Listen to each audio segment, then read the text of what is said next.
This episode of Pool Magazine podcast is proudly sponsored by Ledge Lounger, the leaders in outdoor living and in-pool furniture.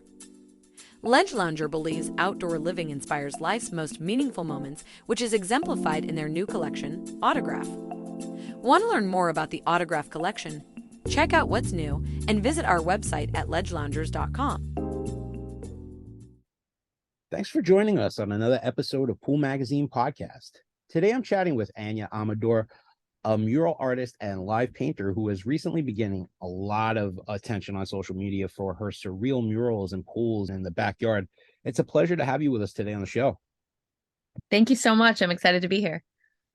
It's our pleasure. So before we take a deep dive into your work, can you give us a little bit of backstory and bio about where you come from, how you got started painting, and why pools seem to be a preferred canvas for you? For sure.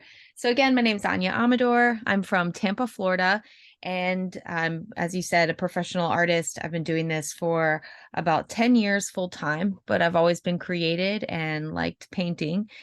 So when it comes to my mural work, it's really great to be able to diversify, paint in private homes. I do a lot of commercial work as well. And yeah, pools seem to be pretty popular these days. And I've had a lot of fun with the 2 times I've had the chance to paint a pool. I had the opportunity to check out the photos of the space pool that you did the first time around, and they're really incredible. A lot of the really cool elements going on in the pool. And I also saw the video from when you were brainstorming it to when it was completed. And we'll be highlighting that in Pool Magazine. But I was wondering, could you walk us through that? We had a lot of questions about it.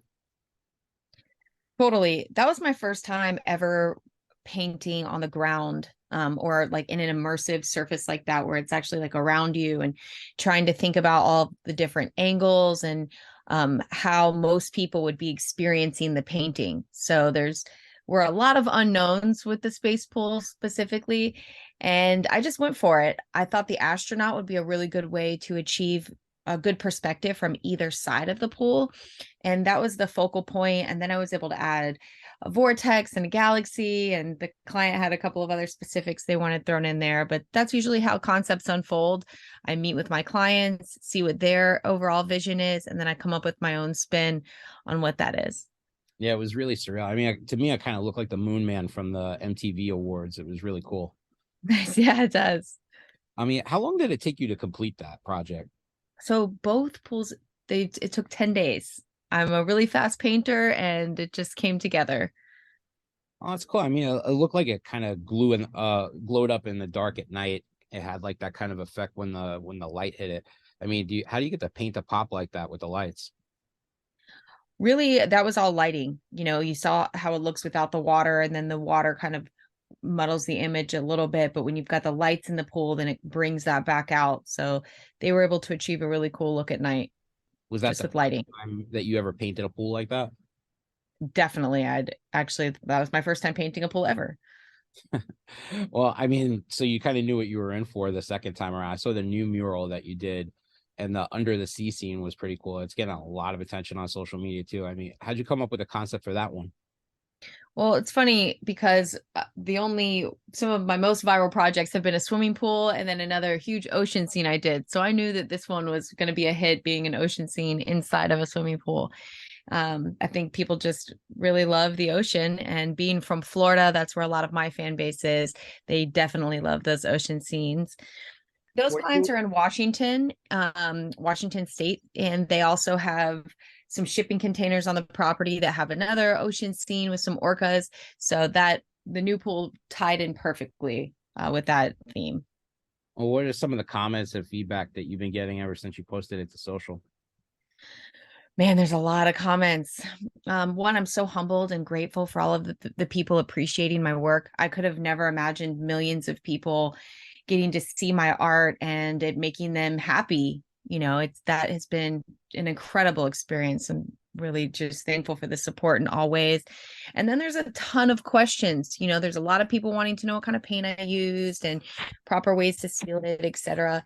And definitely doing my best to get back to everybody with good information. Well, we did have some questions about that.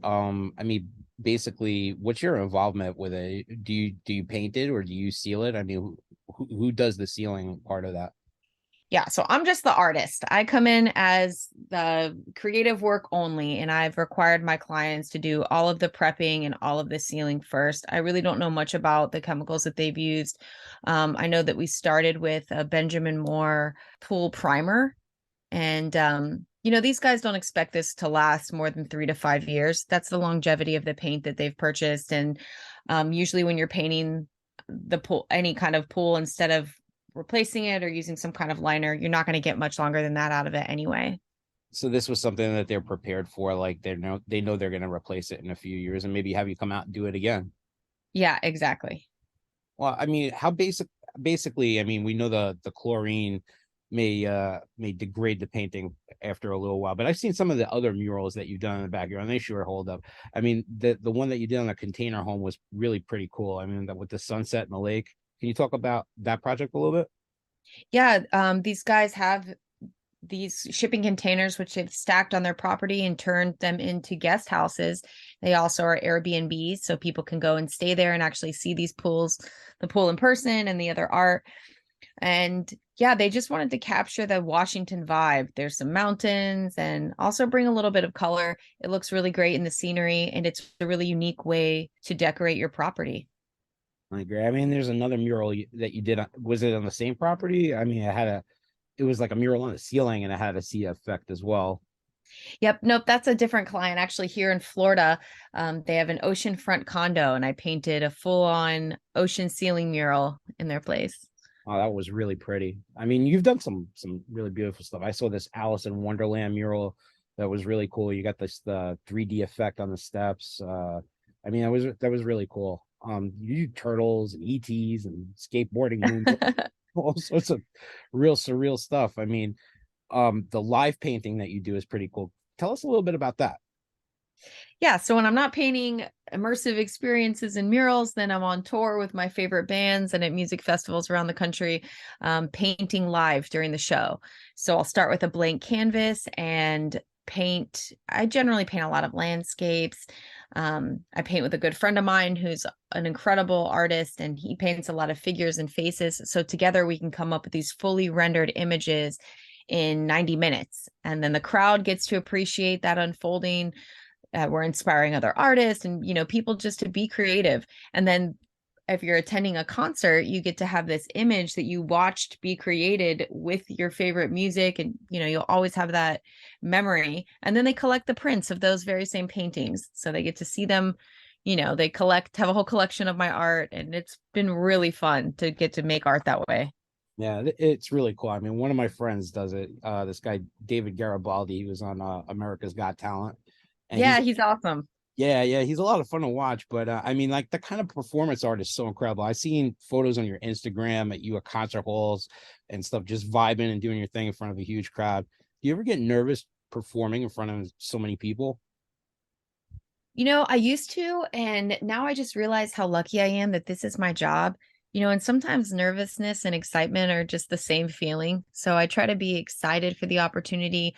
I realize how many people wish they could be an artist, or you get to be traveling with their favorite musicians. So I want to be present in that moment and always grateful for the experience and get to share in that with other people that are, taking part in it with me.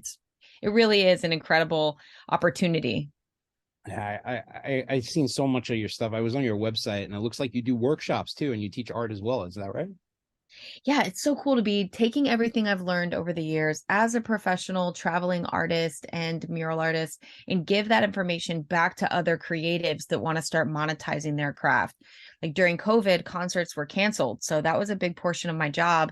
I was stuck at home and decided I could use that time to document my process, what I've learned as an entrepreneur, and then create these courses that could guide other artists once I was back on the road and would no longer have time for that.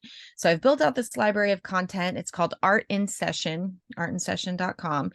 And I'm continuously adding to the library and doing several classes each year to keep it growing. Well, really incredible work, Anya. We're big fans over here at Pool Magazine. Thanks so much for taking the time out to chat with us today. Honestly, if you'd like to learn more about Ania Amador's work, follow her on AniaAmador.com or on her TikTok, Ania Amador Art. It'd be a great place to see more of her artwork. Or you can check us out at Pool Magazine. You'll also see her work there as well. Thanks so much, Joe. I'm going to be posting pictures of it full. I've got a lot more content to be released around this pool. So stay tuned. I appreciate you guys. This episode of Pool Magazine podcast is proudly sponsored by Ledge Lounger, the leaders in outdoor living and in-pool furniture. Ledge Lounger believes outdoor living inspires life's most meaningful moments, which is exemplified in their new collection, Autograph. Want to learn more about the Autograph collection? Check out what's new and visit our website at ledgeloungers.com.